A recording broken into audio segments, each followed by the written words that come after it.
సౌమ్య, ఎట్టకేలకు నాకు ఎలా నెరవేరే ఛాన్స్ వచ్చింది. చివరికి నా ప్రేమను పరిచయం చేయాల్సిన సమయం కూడా వచ్చింది. అర్థమవుతుందా? వినిపించట్లేదా నీకు మాట? రే పిచ్చి, will you marry me Soumya?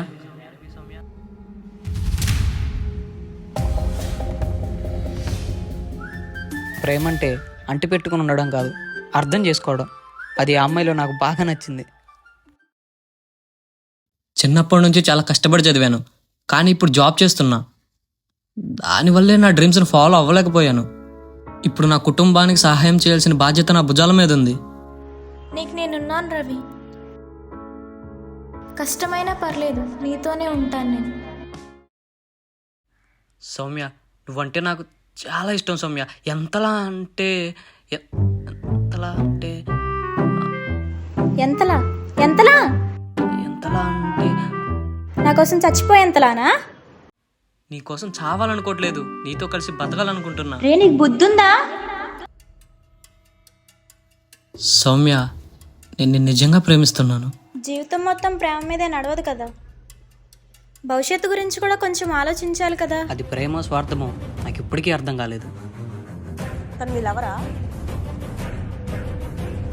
ప్రేమను పరిచయం చేసుకుని 2 రోజులు కూడా అవ్వకముందే అంత తలకిందులు అయిపోయింది. హే, మా అన్నయ్య చూశాడు, మా అన్నయ్య చూసేశాడు. బాయ్. చెప్పు. ఈ సమయంలో నువ్వు అనుకున్నది చేయలేకపోతే మాత్రం మా బావకిచ్చి మా నాన్న పెళ్లి చేసి వస్తాడు. నేను మాత్రం నిన్నే నమ్ముకొని ఉన్నాను రవి. గెలవాలి, నా కోసం కాకపోయినా తన కోసం గెలుస్తాను. హలో తమ్ముడు, ఇలా రా ఒకసారి. నా దగ్గర ఒక స్టోరీ ఉందన్న, నాకు ఒక ప్రొడ్యూసర్ కావాలి. సరే, ఒక నిమిషం మాట్లాడమంటే మాట్లాడదాం. మళ్ళీ మోసపోతున్నానా? ఏంట్రా ఆడు ఓవర్గా ఎక్సైట్ అవుతున్నాడు? ఇంతకు ఎందుకు పని ఏమైంది? ఇలా అయితే ఏంటి, దొరికాడు ఒక 50,000 సెట్ అయినాయి మనకి.